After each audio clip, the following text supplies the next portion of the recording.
Hello, and welcome to the Dissing My Ability podcast. I am your host, Ken Meeker, and today I am joined by somebody who I met about just over a year ago, back in mid 2021.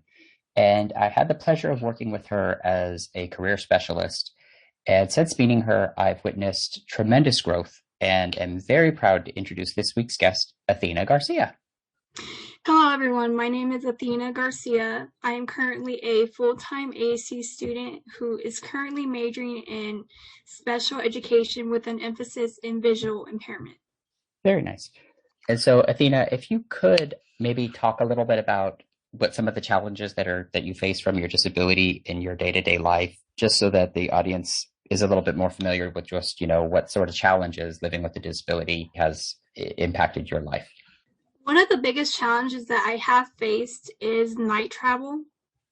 Whenever I go out at night with a family member, my vision doesn't become that reliable, and also low lighting makes it really hard for me to tell where I'm going or when I'm reading a street sign. So I basically use my cane, or I walk with another family member, and they could basically let me know what's right in front of me. Since sometimes I could have good vision days or bad vision days, depending on, how much lighting there is, the time of day. And I'd also say that another one of my challenges is trying to have the confidence of using a cane in public. And I'm still in that adjustment period where I want to have the confidence of being able to use a cane again, because while I was in FBC's adult comprehensive program, I have really grown my skills and confidence a lot. But now that I haven't been in the program, I haven't been using it as much, since I still have some reliable and usable vision, although I'd really like to get back to that. Yeah, I hear you on that one. Because as you know, I don't always use a cane either. I view it as a tool, but having that confidence to use it is definitely an important thing. And actually, now that you mention it, one of the things I remember quite vividly from when you were a student at FBC is I recall when that very first time when you had to navigate by yourself using public transportation, going on a bus by yourself. At the time, you mentioned there was a lot of fear, there was a lot of anxiety associated with that.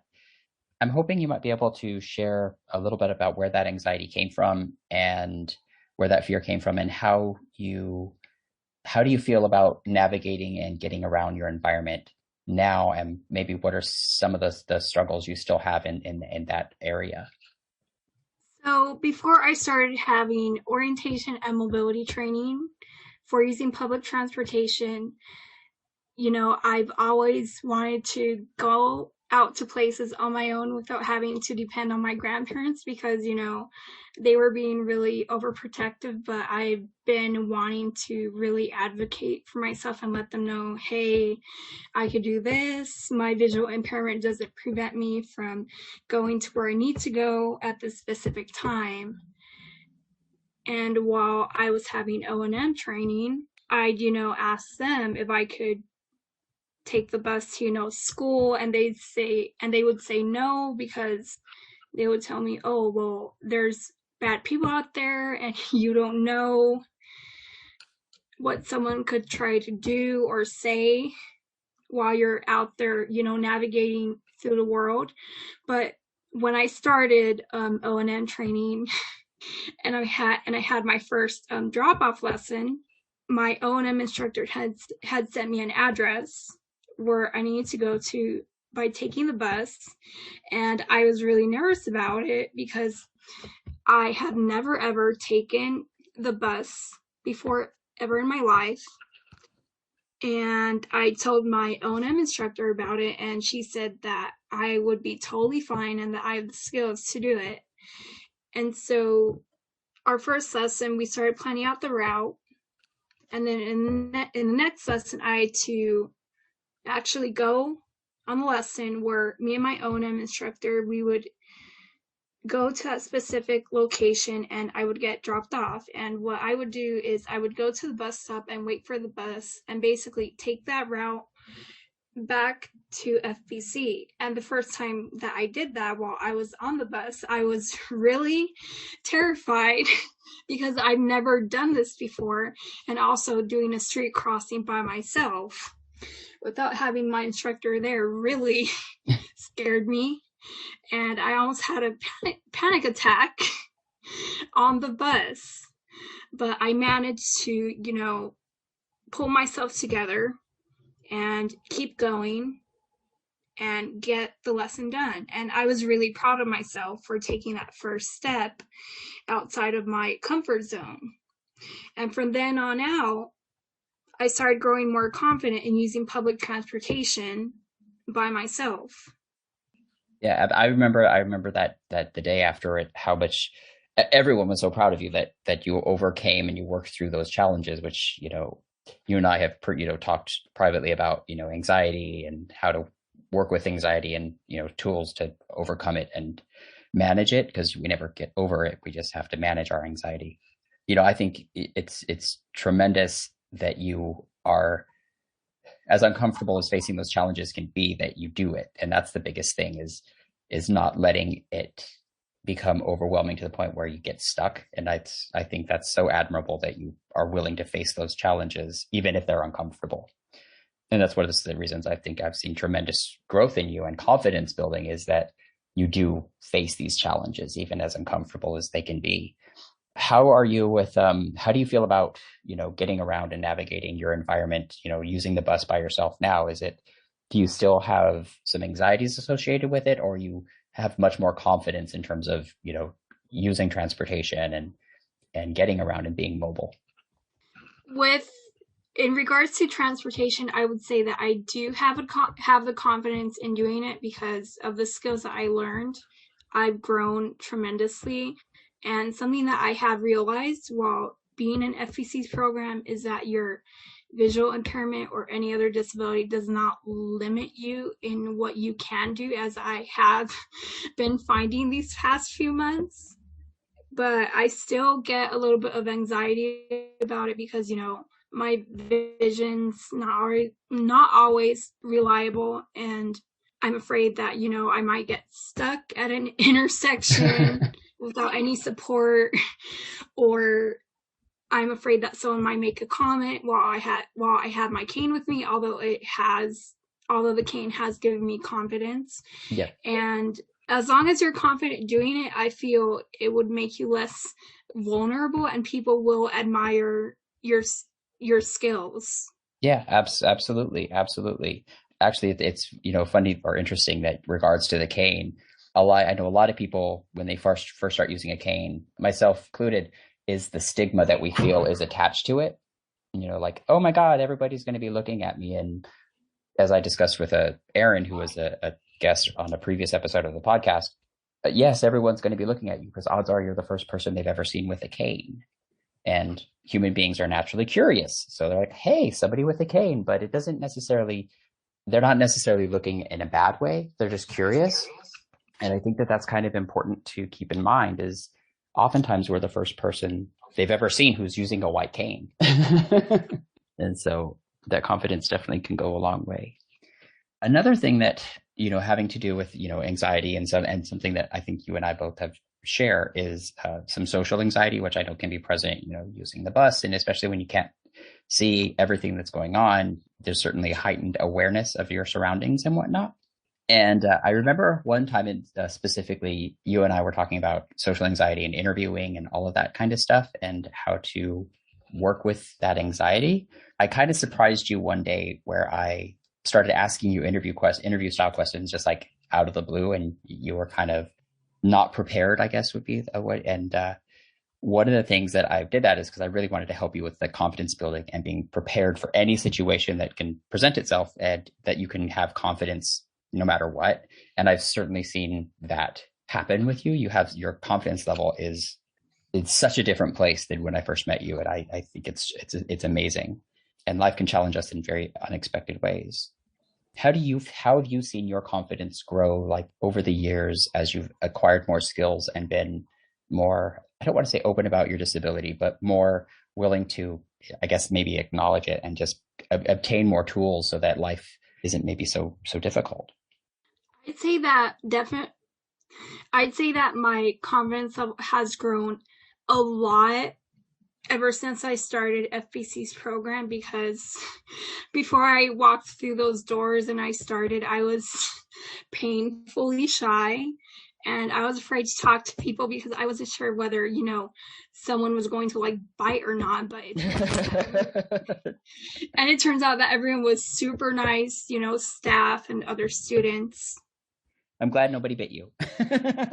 You know, So what are some of the things that you've used to build that confidence? And, because when I talk to you now, you carry yourself with so much more confidence than when I first met you. And you deserve all of the credit for the work.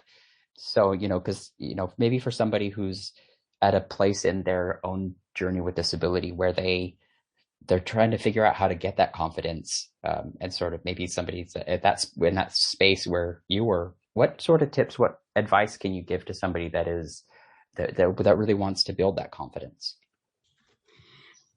one thing that I would say is basically step out of your comfort zone and face the fear because if you don't face the fear of, like, for example, like using your cane in public, then you're not going to get there, and it takes confidence and practice. And it's the same thing with self advocacy, speaking up for yourself on what your needs and wants are, and also showing people that you're a human being takes practice. This is very true. Yeah, because I think the Athena that I met when I first met you would never have contacted me and be like, I want to be on your podcast. And that's just a testament to how much you've grown, is that you're like, I want to be on the podcast. And I think that's awesome because you're putting yourself out there. Tremendous, tremendous, tremendous growth. And I think that will only make you that much better of a teacher and as an educator. So talking about your goal in wanting to become a teacher, more specifically a teacher for the visually impaired, what what drew you to that specific type of instruction and wanting to be that type of teacher? So, wanting to be a TVI and being in a degree program specifically for that, it all started with FBC Ken because once I was in that program and I started, I thought I was the only person who was visually impaired, but it turns out that there were others who were visually impaired as well. You're not the And only one. so and making those connections was really important because everyone has similarities but also has different experiences, Yep. and it made me feel like I had a place and a space to like fit in and talk about my experiences and feelings, and also having all these amazing like instructors that were really accepting and understood what it was like, and making those connections with them really helped, I'd say, improve my self-confidence in the training that I received.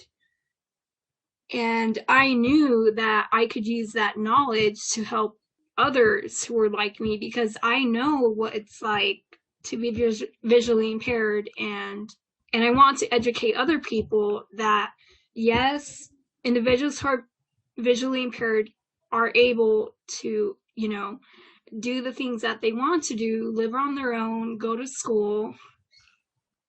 Yeah, we can be whatever we want to be. The only limits are the ones we put on ourselves. I firmly, firmly, firmly believe that. You're early in on your university education right now. What are some of the things that you would tell somebody who is, maybe still in high school or thinking about going to college, and going out and sort of being out there on their own for the first time?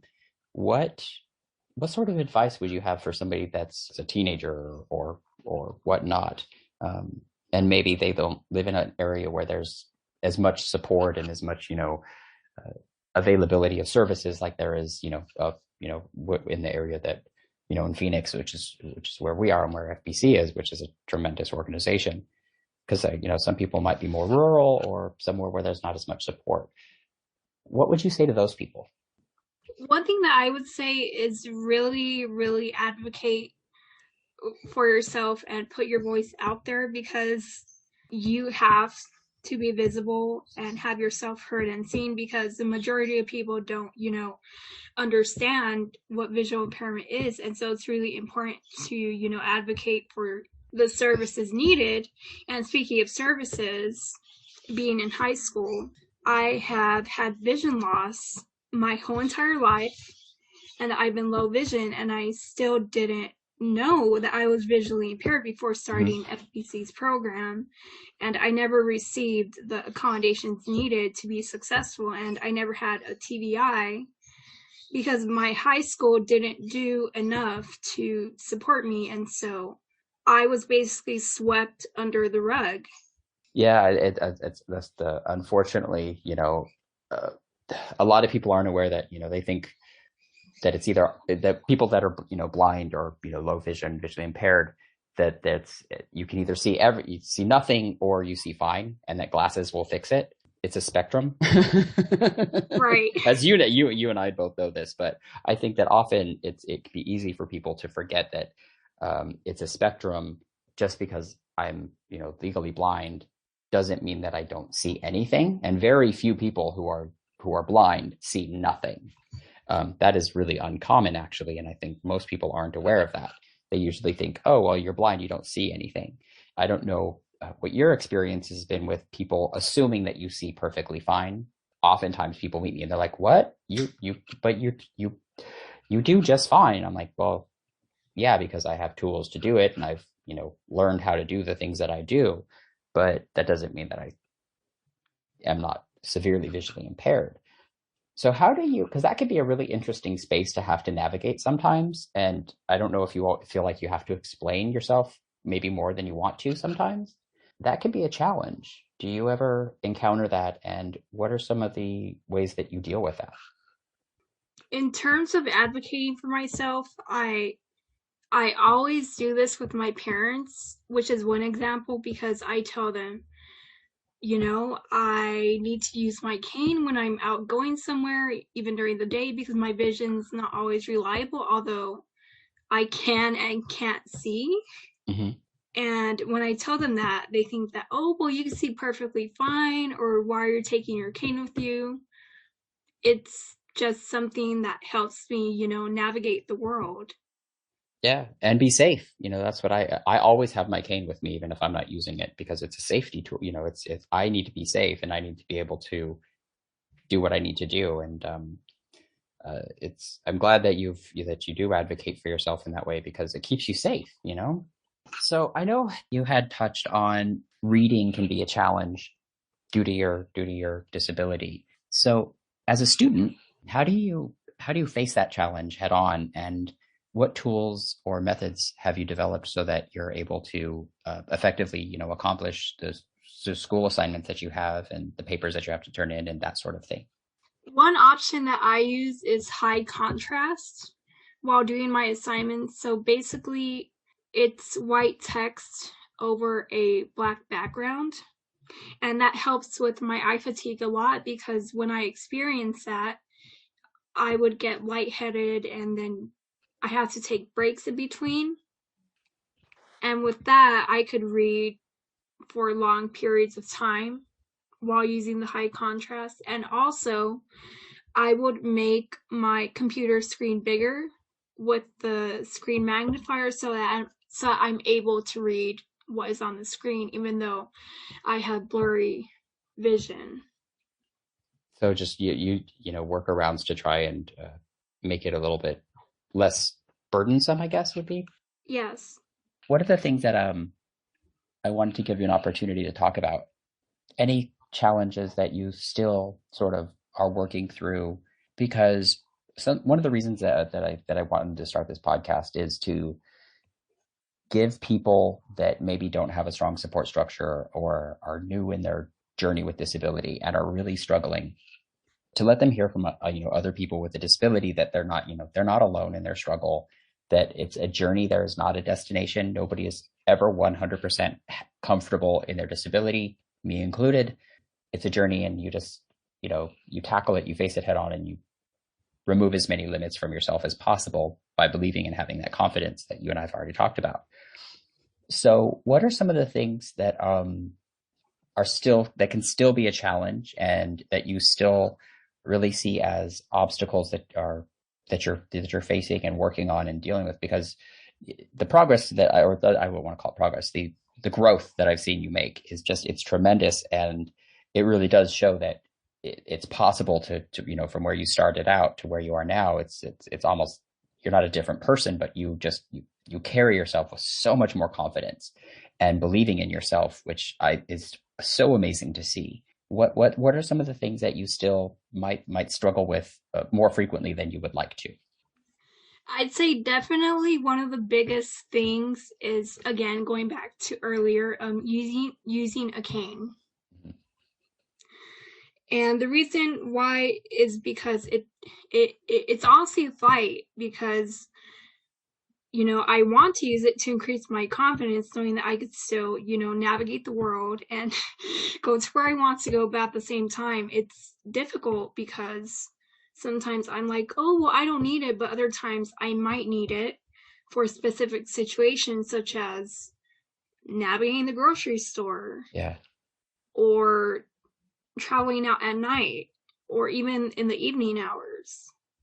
And another thing that's hard is, honestly, you never know what people are going to say or think about it, because you know people with visual impairments were a low incidence population, and so the majority of people probably don't see someone with a cane as much, if that makes sense.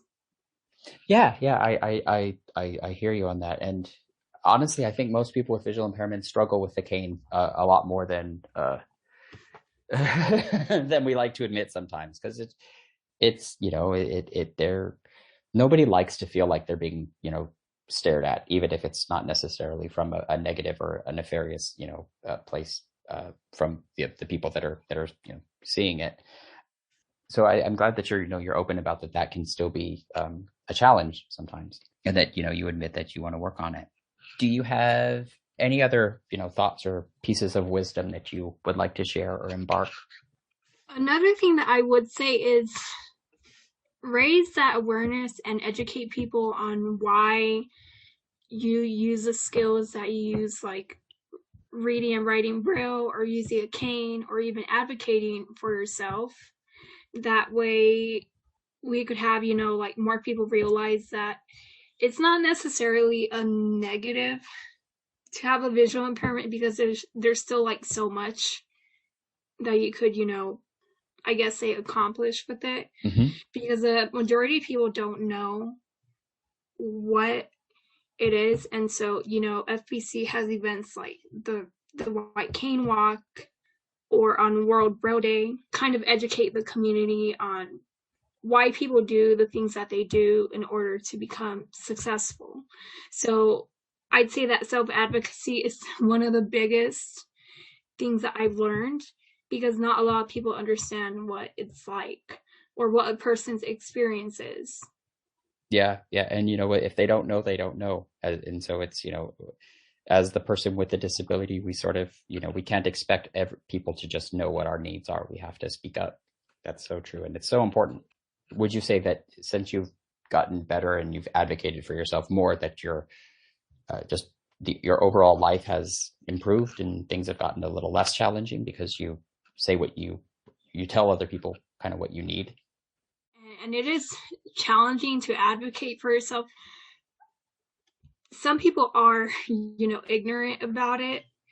And so some people don't like want to hear what you have to say, even though you do put your voice out there.